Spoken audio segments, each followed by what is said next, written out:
Hello, Matthew Sweigart here. So glad you've joined me again today. And I got some excellent feedback on my video yesterday regarding the 5 phases of the trauma response. And I'm excited by this because it's very helpful to me to understand how you're hearing what I'm sharing and how this is impacting and helping you. And one of the suggestions was to simply change the title of the video to From Shock to Clarity. How do we move from being threatened and being traumatized to being clear and being available for whatever may arise in this next moment? And it's easy for trauma to resonate within the body like an echo chamber, so that there and then when that incident happened is actually feels like it's here and now, very present in your nervous system and in your nervous field of energy, so that you're in a hypervigilant state waiting for the next shoe to drop. And so this echo chamber is serious and problematic, because when you are not present to the current reality, obviously you cannot respond effectively. So being able to calm down and become peaceful and aware, you can then respond effectively to what is actually going on in the moment. So yesterday in that I discussed these 5 stages of the trauma response, and perhaps you can discern from the descriptions of those 5 stages what stage you might be stuck in. You may be stuck in fight or flight. You might be stuck in attempting to restore coherence. You might be stuck in everything's a threat, like a danger, danger, danger kind of approach to the world and to life. And if we can let go of the danger, danger, danger feeling and be present with what's so, just pinch yourself and say, I'm okay. I'm here. I survived somehow. And yes, there may be another shoe dropping. There may be another bomb dropping if you're in a war-torn area. And yet here you are. Bringing up the war-torn areas, I just totally recognize my own naivete in this regard, because I've never lived in a war-torn area. I've never had that experience. Perhaps the closest is watching the evening news. And I'm reminded of the teachings of Gabor Mate, who is a very strong advocate for the Palestinian. And he's talking a post-traumatic stress response, PTSD, they call it, the post-traumatic stress disorder. Well, the Palestinians never experience PTSD because there's never a post. It's always ongoing trauma. And not just Palestinians, but anyone who is in a war-torn area or a famine-restricted area, or one of these areas where aid is being pulled out, yanked out from underneath you. Uh, you're not in a post-trauma environment. You're in a current trauma environment, and you need to respond appropriately as best you can in those moments. And so understanding these 5 stages can help you to discern where you might be stuck. Maybe there's an awful lot of gristle that needs to be chewed on really hard, and your teeth are already compromised. And how can you ever chew through that amount of gristle to get it to digest? And that's what we're really looking for ultimately in the healing of trauma, is to discover that place where we can rest and digest. Because Lord knows we've all been through it. Lord knows somebody knows. We've all been through something that has been challenging or difficult. And yet, if you're listening to this video, you're still here. You've still got internet. You've still got Wi-Fi. You've still got a smartphone. I don't know how these things might have transpired to be present in your life, but you're here and you're listening. And so whatever you've been through, whatever you've gone through, is past. It happened there and then. And it's not happening necessarily here and now. You may be in a zone where you are in a constant state of traumatic waiting and anticipation. For most of us, that is probably not the case. Perhaps we're just waiting for the other shoe to drop, and we might have made up that shoe. So moving from shock to clarity is a promise of studying these 5 stages, understanding where you're stuck, and then perhaps from there being able to move. Now, this is where the 5 element theory comes in. I really appreciate the 5 element practices because when you get in touch with how these elemental energies move or not move in your body, you have tools that you can utilize to assist you. So, for instance, that restoring of coherence is in the fire element. And the energy of fire element is basically it spreads. Anybody who was in the LA fires recently knows that fire spreads. Or if you've been in a room where a laugh is started, there's laughter that peels around the room. It's infectious, right? Laughter is infectious. It moves, it spreads. And so if we can get a beachhead of coherence created, it can spread. Earth element is the binding energy. Earth element is central. And so anytime your energy feels stuck or stagnant or centralized, there can be both a good and a bad aspect to all of these things, right? So is my energy stuck? And could I reinterpret or reframe stuckness into stillness? Could I just be still?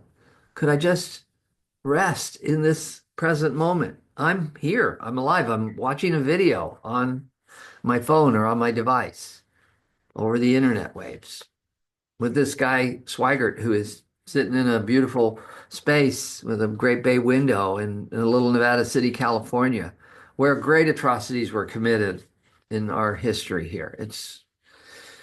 That's not even worth you don't even necessarily want to go there, right? Because that was past, that was there and then, and now this is here and now. So digesting gristle is a holding pattern, and sometimes we just have to get still. And that's the endowment of energy that's given to us by that earth element quality, the ability to be still and just rest. And sometimes we've got to be still. And this is where earth element is going to borrow some energy from the wood element because wood element is that element that gives us the ability to mobilize our responses. And one of those responses might be plain dead. It might be literally, right? Fight or flight, numb, play dead, or fawn, appease. And those are all powers granted us by the wood element. And the wood element has to do with mobilizing for action. And ideally, we want to take effective action. And then when we take effective action, threat is neutralized and coherence can be restored. And then we can start to digest the gristle. You see how each of these stages feeds one the other? There are 2 other stages, the metal and the water. And metal is simply the awareness that something's going on. And water is going to be that place where we determine whether this is safety or threat, right? Is it threat, right? There's many instances of fear-based conditions are created, right? They have the acronym for fear, FEAR, false evidence appearing real. Paper tigers, right? I think of that with my taxes, for instance. You may think of it with your taxes or something else. There are paper tigers everywhere. I've been getting bombarded recently with you better have a last will and testament. If you're an adult, you need a last will and testament. Because, yeah, the truth is, if you pass away suddenly or even you know that it's coming, if you do not have a will, you're leaving your survivors with a mess to sort out. So you do your best to sort out that mess in advance of your ultimate demise, and you create a will. But that's just a paper tiger. It's not even a real tiger. It's not the tiger that's going to take your life. All right? It's paper. It's on paper, and you do your best. So separating true from false, threat from safety, Water element quality, water element ability. Water seeks the low ground. You ever notice that? Water seeks the low ground. It will find a way. And those people who have gone through floods recently know that water does not respect a wall. If it's coming, and it's going to get in. And some leaks are just, you can't find where the leak started. And you got to be able to stop the leak where it starts in order to plug it. So if you don't even know where it is, it's hard. Water's tricky. But water also knows. And so it's your deep knowing place. It's that deep knowing place. Know it in your bones, because it seeks the low ground. It seeks the low ground. That's what water does. You don't want to push water, you want to draw water. Push water, it spreads everywhere. It makes a mess. But if you draw water, I live in a county where they have an irrigation district with all these canals that they've built. And it's a masterful engineering work because every single canal is graded at that like 2% grade that draws the water to right where it's wanted to go, or where they believe they wanted it to go. Water, slips and slides. Now, some other energetic movements just to play with, to understand, like that metal element, awareness. This is like a stone. So it's refinement, and it's also that place where energy tends to drop. So you may feel sadness, for instance, a great awareness of, for instance, the plight of our world can lead to a sense of sadness and sorrow. And that's a very heavy energy, and it drops, but it's very sober too, right? Sober refinement. And that's important, to be able to be in that sober moment, to be able to experience what's really going on. That will support the kidney in doing its job to determine whether it's a safety or a threat. And moving into the wood element being a tree, it expands, it grows. Generally, we think of trees growing upward toward the sun, right? So it's this pushing up energy. And it is the energy related to anger, frustration, aggressiveness, assertiveness. Because if you're going to do something to respond, to mobilize an effective response to a situation, you need some good, strong wood energy to be able to be mobilized. And that's an upward pushing movement. Now, the image that goes with that I really appreciate around anger is the Eastern calligraphy of the character that depicts anger is a character that depicts the idea of a tree growing in a box. It's it's where do you grow to? If you're in a box, it's hard to grow. And so breaking out of the box. And I remember walking in like Gary, Indiana once on sidewalks that were kind of broken up by grass and trees coming through the sidewalk, because man might build a concrete sidewalk, but the tree roots, the weed roots, the grass roots that grow under there, they don't necessarily respect that that is permanent installation here. And it's strong energy of the wood element says, I'm growing here. So stand your ground, stand your peace, hold your peace, restore coherence, move from shock to clarity.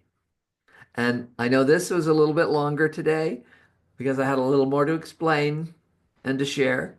And so see and discover, if you can, where on this round of 5 stages you might be stuck. You might be uh, pivoting around and around and around and never really completing and moving on to the next stage. So you'll never get to restore coherence if you're constantly in fight or flight. But if you're fighting and fleeing something that isn't even real, then you're stuck in this place where you haven't been able to discern whether it's safety or threat. False evidence has appeared real. So slow down. That's the big key here. Slow down, breathe.